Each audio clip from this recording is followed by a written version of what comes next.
রোগা শরীর আর দুর্বলতাতে যদি চিন্তিত থাকেন তাহলে এই নিন আর দ্রুত ওজন বাড়ান। যদি আপনারা অনেক ধরনের মোটা হওয়ার উপায় আর খাবার খেয়েও সেই ধরনের ওজন বাড়ছে না যেমনভাবে বাড়ার কথা, তো বন্ধুরা আজকে আমি একটি খুবই উপকারী উপায় একটি খাবার নিয়ে এসেছি যেটি আপনার ওজন দ্রুতভাবে বাড়াবে। কিছু লোক বলে যে ওজন বাড়াতে গেলে বেশি করে খেতে হবে, কিন্তু এটা ঠিক না। ওজন বাড়া এবং কমাটা আমাদের ডাইজেস্টিভ সিস্টেমের ওপর নির্ভর করে। কেন? যদি আমাদের ডাইজেস্টিভ সিস্টেম আন্ডার অ্যাক্টিভ হয়, আমাদের ডাইজেস্টিভ সিস্টেম যদি দুর্বল হয়, তাহলে যদি আমরা যতই খাবার খাই সেটি আমাদের শরীর লাগার আগেই আমাদের শরীর থেকে বাইরে বেরিয়ে যায়। আর এভাবেই ওভার অ্যাক্টিভ ইমিউনিটি সিস্টেম খাবার আমাদের শরীর লাগাতে দেয় না। এই জন্য আজকে আমি একটি জবরদস্ত ডায়েট নিয়ে এসেছি যেটি আপনার ডাইজেস্টিভ সিস্টেমকে ঠিক করবে, যার ফলে খাবার আপনার শরীরে লাগবে আর দ্রুত ওজন বাড়তে শুরু করবে।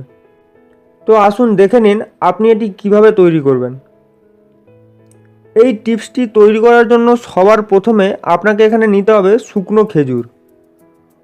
ওজন বাড়াতে ও হাড় মজবুত করতে শুকনো খেজুর খুবই কার্যকরী একটি জিনিস।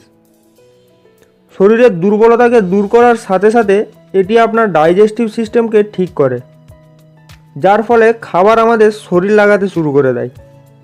আপনাকে এখানে শুকনো 5 থেকে 6টি খেজুর নিয়ে নিতে হবে, আর এটি আপনি যে কোনো ভুসিমাল দোকান থেকে পেয়ে যাবেন।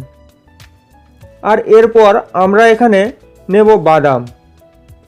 এখানে আপনি কাঁচা বাদাম নিয়ে নেবেন, ভাজা বাদাম নেবেন না, কারণ বাদামে যে অয়েল থাকে ওটি পুরোপুরিভাবে শেষ হয়ে যায়।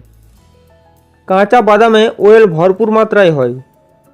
আপনি এখানে কাঁচা বাদাম নিয়ে নিন আর এই বাদামের ছিলকাগুলি ছাড়িয়ে নেবেন। ছিলকা ছাড়িয়ে নেবার পর আপনি 5 থেকে 10 মিনিট গ্রাইন্ড করুন। আর এটিকে গ্রাইন্ড করার পর এটিকে মাখনের মতো দেখতে লাগবে, যেটাকে পিনাট বাটার বলা হয়। মাংসপেশিকে বাড়াতে, ওজনকে বাড়াতে এই পিনাট বাটার অনেক উপকারী, কেননা এর 1 চামচ প্রায়শই 100 ক্যালোরির সমান ক্যালোরি প্রদান করে। এই জন্য একে অনেক লোক জিমে ব্যবহার করে। এর সাথে এখানে আপনাকে নিতে হবে 1 গ্লাস দুধ। দুধ নেওয়ার পর যে শুকনো খেজুর আছে এটি 4 থেকে 5টি খেজুর দুধে দিয়ে দিতে হবে। আপনাকে এই খেজুর দুধে গলার জন্য ছেড়ে দিতে হবে। তারপর ফ্রেন্ড, সকালে 1 গ্লাস দুধ নিন আর ওটিতে 4 থেকে 5টি খেজুর দিয়ে দিন, দিয়ে সকালে রেখে দিন। এর ব্যবহার কখন করবেন আসুন জেনে নিন। এই দুধের ব্যবহার ফ্রেন্ড আপনাকে সন্ধ্যায় করতে হবে। আপনি সন্ধ্যায় দুধ খাওয়ার আগে হালকা গরম করে নেবেন, খেজুরের সাথেই গরম করবেন। খেজুরকে চিবিয়েও খেতে পারেন আর এরপর আপনি দুধ পান করতে পারেন। পূর্বে আপনি যে পিনাট বাটারটি বানিয়েছিলেন ওটি দুধে 1 চামচ মিশিয়ে খেতে হবে। আপনাকে এর সেবন সন্ধ্যা 6টার আগে করতে হবে। এই যে ডায়েটটি এটি আপনার ওজন খুব দ্রুতভাবে ইনক্রিজ করবে আর আপনার ডাইজেস্টিভ সিস্টেম আর হাড়কে দ্রুতভাবে মজবুত করবে। এর সাথে সাথে এখানে আপনাকে নিতে হবে মুগ ডাল। মুগ ডাল আপনাকে অঙ্কুরিত করে খেতে হবে। মুগ ডাল অঙ্কুরিত করার জন্য পানিতে ভিজিয়ে রাখতে হবে আর 8 থেকে 10 ঘন্টা ভেজানোর পর এটি একটি ভেজা সুতির কাপড়ে মুড়ে 5 থেকে 6 ঘন্টা রেখে দেবেন। তাহলে এই ডাল পুরোপুরিভাবে অঙ্কুরিত হয়ে যাবে।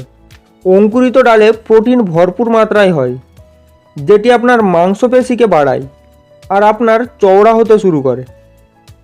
সাথে সাথে এটি পেটের সমস্যাকেও মেটায় আর পাচন ক্রিয়াকে ডাইজেস্টিভ সিস্টেমকে ঠিক রাখে, যার ফলে আপনি যেই খাবারটি খাবেন ওটি আপনার শরীরে লাগবে। সাথে সাথে আপনার পেট খারাপের সমস্যাকেও ঠিক করে। আপনাকে এই অঙ্কুরিত ডালের সেবন দুপুরের সময় করতে হবে।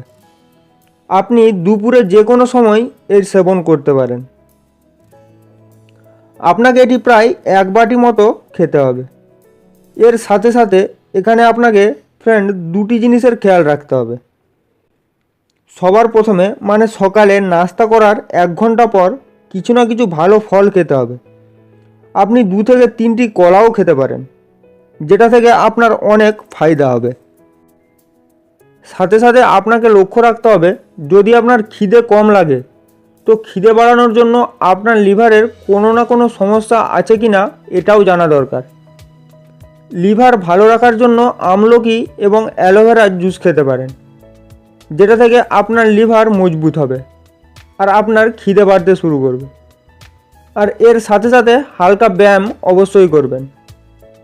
এই যে ডায়েট প্ল্যানটি আপনাকে বললাম, মানে দিনে 3 থেকে 4টি কলা আর দুপুরে অঙ্কুরিত 1 বাটি ডাল এবং সন্ধ্যায় দুধ, এগুলি তো খুবই দ্রুত ওজন বাড়াবে। সাথে সাথে আপনার ডাইজেস্টিভ সিস্টেমকে আর লিভারকেও মজবুত করবে, যেটাতে আপনাকে অনেক খিদেও লাগবে আর খাওয়া খাবার আপনার শরীরেও লাগবে। আর 20 দিনেই ফ্রেন্ড, এই ডায়েটের উপকারিতা আপনি আপনার শরীরে দেখতে পাবেন। আপনার রোগা পাতলা শরীর একটি স্বাস্থ্যবান শরীরে পরিণত হবে। আশা করি আজকের এই টিপস আপনাদের কাজে আসবে।